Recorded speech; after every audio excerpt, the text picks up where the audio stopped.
প্রথমে টেরিটাওয়েল খাতের সার্বিক পরিস্থিতি কেমন রয়েছে সে বিষয়ে জানতে চাচ্ছি।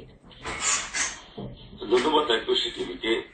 আজকে গত 6 মাসের নেগেটিভ ট্রেন্ডের পরে এখনো 2014 সালে এসে টেরিটাওয়েল খাতটা আমি বলবো এখনো পজিটিভ আছে। ইউরোপ, আমেরিকা এবং নর্থ আমেরিকার অন্যান্য দেশে এবং জাপানে যেভাবে আমাদের পজিটিভ ইমেজটা ছিল এটা এখনো নেগেটিভ হয়নি এবং অর্ডার আসছে, অর্ডারে সবাই অর্ডার পাচ্ছে এবং এক্সপোর্ট হচ্ছে। কিন্তু প্রতিযোগিতার বাজারে গত 6 মাসে ইন্ডিয়া এবং পাকিস্তানের যে ডলার ওদের অবমূল্যায়নের কারণে আমরা যে প্রতিযোগিতার মধ্যে পড়ছি, যেটা আগে গত 5-6 বছর আগে অথবা গত 3 বছর আগেও ইন্ডিয়া পাকিস্তান কখনো বিশেষ করে ইন্ডিয়া আমাদের কম্পিটিশনে ছিল না। ইন্ডিয়া এখন আমাদের কম্পিটিশনে চলে আসছে, ইন্ডিয়া পাকিস্তান দুজনে, এবং পাকিস্তান যেটার কারণে চলে আসছে আরো যেটা কারণ গত বছরই ইউরোপিয়ান ইউনিয়ন পার্লামেন্টে পাকিস্তানকে জিএসপি ফ্যাসিলিটিস দিয়েছে, যেটা হোম টেক্সটাইল এর মধ্যে টেরিটাওয়েল এবং কাটিং পড়ে। তো এটার কারণে আমাদের যেটা হোম টেক্সটাইল আছে তারাও প্রচন্ড প্রতিযোগিতার মধ্যে পড়ছে, এবং তার মধ্যে তো আগেই বলেছি যে ডলার রিভ্যালুয়েশন, এই দুটার কারণে আমাদের দেশে সবাই এখন প্রচন্ড প্রতিযোগিতার মুখে। যেই তার মধ্যে তো 6 মাস যে গত 4 মাস যে পলিটিক্যাল রাজনৈতিক যে অস্থিরতা গেছে, এটারও তো একটা ইম্প্যাক্ট আমাদের মধ্যে পড়েছে। এটাই আমাদের এখন এই মুহূর্তে সবার মধ্যে। রপ্তানি পরিস্থিতি জানতে চাইবো যে রপ্তানির অবস্থা কেমন রয়েছে। রপ্তানি যেটা আমি আগেই বলেছি, রপ্তানি এখনো পজিটিভ এবং অর্ডারও আসছে, রপ্তানিও হচ্ছে এবং পজিটিভ ট্রেন্ড। কিন্তু যেটা হয়তো হিসেবের গরমিলের কারণে আমার যেটা মনে হয় সরকারি হিসাবে একটু গরমিল আমরা দেখতে পাচ্ছি সরকারি হিসেবে, কিন্তু আমাদের হিসেবে এখনো গরমিল হওয়ার কথা না, কারণ এক্সপোর্ট থেকে যাচ্ছে যে পরিমাণ আগেও গেছে এবং আরো বেশি সামান্য পরিমাণে বেশি যাচ্ছে, এটাই আমরা সবাই দেখতেছি। কিন্তু সরকারি হিসেবে গ্যাপটা কোথায়? সরকারি হিসেবে গ্যাপটা বলতে গেলে সরকারি হিসেবে, কারণ আমাদের অনেক যারা এক্সপোর্টার আছে তারা বিভিন্ন সময়ে আইটেম, তো এখানে টেরিটাওয়েলের মধ্যে বিভিন্ন রকম আইটেম আছে। এখন আমেরিকান বাজারে যদি আমাদের অনেক বন্ধুরা অথবা এক্সপোর্টাররা এইচএস কোড একটু যদি এদিক ওদিক করে দেয়, যেটার কারণে ওরা ডিউটি অ্যাডভান্টেজ পায়। এখন আমাদের ইপিবি বলেন, কাস্টমস বলেন, অনেক জায়গায় এই এইচএস কোডটা চেঞ্জ করে দিয়ে ওনারা এক্সপোর্টটা করতেছে। আমাদের দেশে টাকা এক্সপোর্ট যাচ্ছে, টাকা আসতেছে, আমাদের কোনো ইয়ে হচ্ছে না। কিন্তু আমেরিকার বাজারে আমেরিকা যে ইম্পোর্ট করলো সেই ভদ্রলোক অথবা সেই ইম্পোর্টার সেই অ্যাডভান্টেজটা পাচ্ছে। এই কারণে আমার দেশে যিনি এক্সপোর্টার উনি এইচএস কোডটা চেঞ্জ করে ওনাদের কাস্টমারের ডিমান্ড অনুযায়ী দিচ্ছে।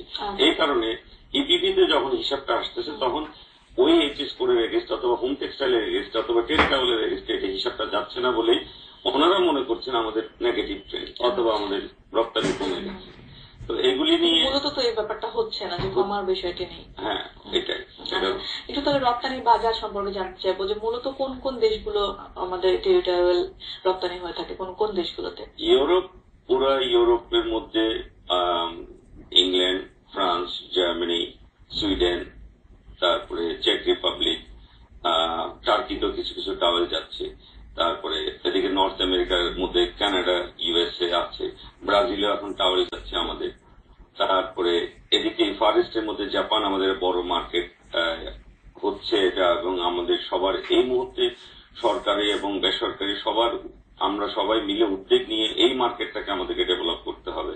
চায়না আমাদের জন্য বড় মার্কেট হয়ে আসতেছে এই ফার ইস্টে, কারণ ইকোনমি জাপান এগুলো সামনে রয়েছে। কারণ আপনি যদি 2008 সালের পরে ইউরোপিয়ান ইকোনমি এখনো ঘুরে দাঁড়ায় নাই, ঘুরে দাঁড়াতে পারতেছে না। আপনি যদি জার্মান বলেন, জার্মান ইকোনমি ছাড়া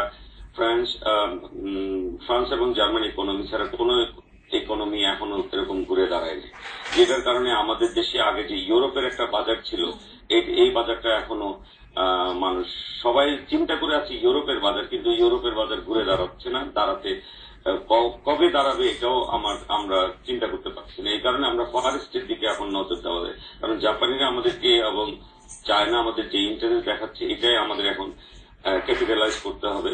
এটার জন্য আমাদের সরকারি উদ্যোগ দরকার, বেসরকারি উদ্যোগ দরকার। আমরা টেরিটরিয়াল খাতে সার্বিক পরিস্থিতি নিয়ে আরো জানবো আপনার কাছে, তার একটা ছোট্ট ডলার ইভলিউশনের কারণে যে আমি স্ট্যাটিস্টিক্সটা দিই আপনাকে, ভারত পাকিস্তানের ডলারের যে ইভ্যালুয়েশন হয়েছে গত 6 মাসে, ওরা 19% থেকে 20% গত 6 মাসের তুলনায় বেশি পাচ্ছে। আর আমাদের যেটা গত 1 বছরে আমাদের যেটা অবমূল্যায়ন হচ্ছে, আমরা প্রায় 9 থেকে 10% কম পাচ্ছি।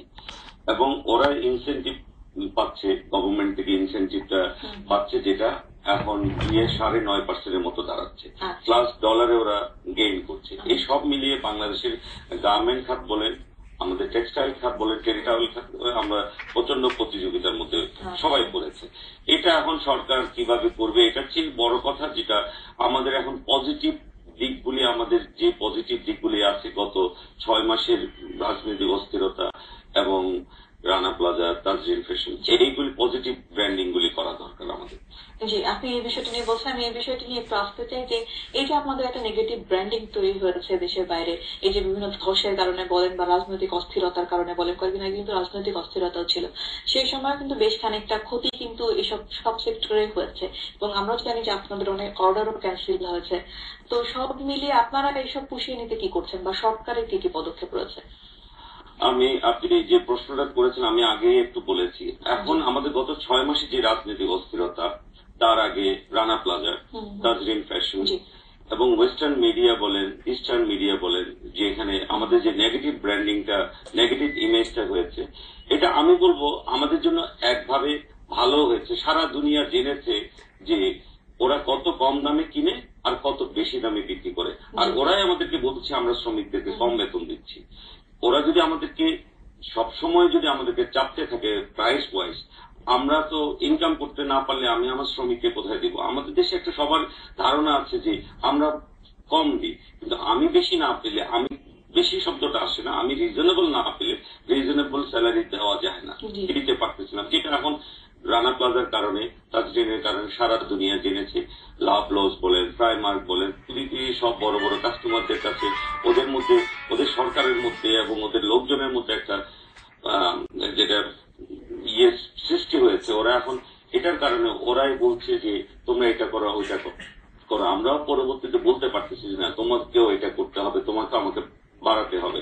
আমরা এখন নতুন বেতন স্কেল যেটা হয়েছে, এটা তো আমরা স্যালারি দিচ্ছি, আমাদেরও বেড়ে গেছে এবং আমাদের একটা বার্গেনিং এর জায়গা তৈরি হয়েছে, নাম্বার 1। নাম্বার 2, আমি রাজনৈতিক পরিস্থিতির কারণে আমাদের যে নেগেটিভ ইমেজটা ক্রিয়েট হয়েছে, ওরাই যেটা করেছে আমাদের জন্য এখন এটা পজিটিভ করার জন্য আমি বলবো এখন আমাদের উচিত, আমাদের দেশে অনেকগুলি ইলেকট্রনিক মিডিয়া আছে, প্রিন্ট মিডিয়া আছে, আমাদের বিশিষ্ট নাগরিকরা আছে, সরকার আছে, এবং আমরা বিভিন্ন 3টা সংগঠন, ডিজিএমইএ, বিকেএমইএ, পিটিএমইএ এবং আমরা পিটিটিএল নিয়ে আমরা সবাই মিলে পজিটিভ ইমেজ ক্রিয়েট করার জন্য আমরা বিভিন্ন ডকুমেন্টারি করতে পারি। এখানে যে সব জিনিস নেগেটিভ হচ্ছে তা তো না, হয়তো 100টার মধ্যে 5টা নেগেটিভ হচ্ছে ওদের চোখে, আমাদের বের করে নিয়ে সেটা পজিটিভ ব্র্যান্ডিং করা, আমাদের এমবাসিগুলিতে এটা পজিটিভ ব্র্যান্ডিং এর জন্য আমরা একটা ডকুমেন্টারি করতে পারি, ওদের দেশে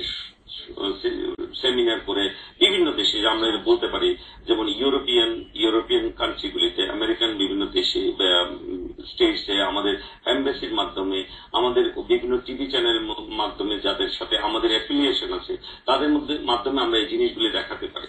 এবং এটা এখনই সময়, যে আমাদের ইমেজটা, নেগেটিভ ইমেজটা হয়েছে, এটাকে উদ্ধার করার জন্য সরকারের এবং আমাদের এখনই সময়। নাইলে যেই ড্যামেজটা হয়েছে, এটা যদি একবার ড্যামেজটা হয়ে যায়, যেমন জিএসপিটা একবার আমেরিকা বন্ধ করেছে, আমি বলতে পারি না, অথবা আমার সন্দেহ হয় রাজনৈতিক কারণ বলেন, যে কারণে হোক, এটা কবে পাওয়া যাবে জানি না। যদিও এটা নিয়ে অনেক মাতামাতি হচ্ছে, এটা যে আমাদের দেশে মাত্র সামান্য ইয়ের মধ্যে আমাদের যেটা হচ্ছে এটা কত ইম্প্যাক্ট করবে অথবা পড়তেছে এটা আমি জানি না, এটা নিয়ে আমি কথা বলতে চাই না।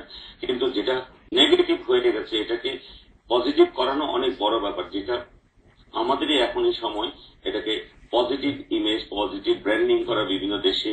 আমি বলতে পারি রাশিয়া আমাদের জন্য একটা বড় মার্কেট, চায়না আমাদের জন্য একটা বড়, জাপান আমাদের, এই তিনটা দেশে সরকার পজিটিভ ব্র্যান্ডিং করতে পারে। আমাদের যেটা নেগেটিভ হয়েছে, আমাদের এমবেসি গুলিকে ইউজ করা যায়, আমাদের কমার্শিয়াল কাউন্সিলর গুলিকে ইউজ করা যায়, যিনারা আছে আমাদের হাই কমিশনার বলেন, অ্যাম্বাসেডার, ওনাদের মাধ্যমে, সেমিনারের মাধ্যমে, ডকুমেন্টারির মাধ্যমে দেখানো যায় আমাদের এখানে অনেক সুন্দর সুন্দর ফ্যাক্টরি আছে, অনেক সুন্দর সুন্দর কাজ হবে, পৃথিবীর অনেক ভালো ভালো ব্র্যান্ড এখানে কাজ করে, পৃথিবীর হোম টেক্সটাইলে বলেন, গার্মেন্টে বলেন, সব ভালো ব্র্যান্ড এখানে কাজ করে। তো আমরা তো ভালো কাজও করি। এখানে আমাদের সামান্য কয়েকজন বন্ধুর কারণে অথবা কয়েকটা ফ্যাক্টরির কারণে নেগেটিভ ইমেজ হবে, নেগেটিভ ব্র্যান্ডিং হবে, এটা তো কাম্য না। সরকারি উদ্যোগ নিতে হবে, পজিটিভ নির্দেশনা দিতে হবে। আমাদের যারা ইলেকট্রনিক মিডিয়া, প্রিন্ট মিডিয়া, আমাদের ব্যক্তি উদ্যোগেও অনেকে ডকুমেন্টারি করতে পারে। এবং আমি বলবো আমাদের এই 4 সংগঠনকে এখনই এগিয়ে এসে একটা ডকুমেন্টারি করে আমাদের সারা দুনিয়াতে দেখানো যে না, আমরাও ভালো করি, আমাদের এখানে প্রচুর ভালো কাজ হয়, এই কারণে আমরা আমাদের ইকোনমি আগায় যাচ্ছে, আমাদের জিডিপি আগাচ্ছে, আমরা নিজেরা উন্নতি করতেছি, দেশ উন্নতি করতেছে। এখানে আমি আমাদের কারা আমাদের ক্ষতি করতেছে অথবা ইয়ে করছি ওই কথা না বলে আমরা নিজেদের পজিটিভ কথাটা বলি যে আমরা পজিটিভ, আমরা এই জিনিসগুলি ভালো করি, এটা পৃথিবীতে দেখানো দরকার। জি, আমরা আশা করব যে এই বিষয়টা দেখানোর জন্য যে সবাই একসাথে কাজ করা দরকার, সরকার থেকে শুরু করে আপনারা যে সংগঠনগুলো আছে এবং নাগরিক যারা আছে সবাই একসাথে কাজ করবেন। আপনাকে অসংখ্য ধন্যবাদ আজকে আমাদেরকে সময় দেওয়ার জন্য। একুশে টিভিকে ধন্যবাদ, সবাই সব দর্শকদেরকে ধন্যবাদ, ধন্যবাদ। দর্শক, এতক্ষণ দেশের টেরিটরিয়াল খাতের নানা দিক নিয়ে কথা বলছিলেন টেরিটরিয়াল উৎপাদক ও রপ্তানিকারকদের সংগঠন বিটিটিএলএমই এর পরিচালক ও টাওয়েল টেক্স লিমিটেডের ব্যবস্থাপনা পরিচালক শাহাদাত